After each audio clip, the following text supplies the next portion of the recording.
choosing between Applecare Plus and Verizon Insurance? I used both for 1 year and one is clearly better.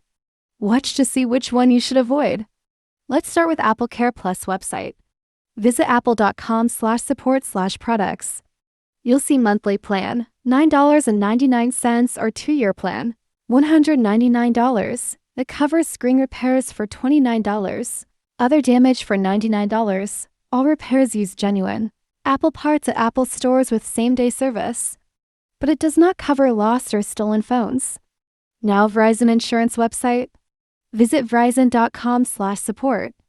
Monthly cost is $17. It covers everything damage, loss, theft.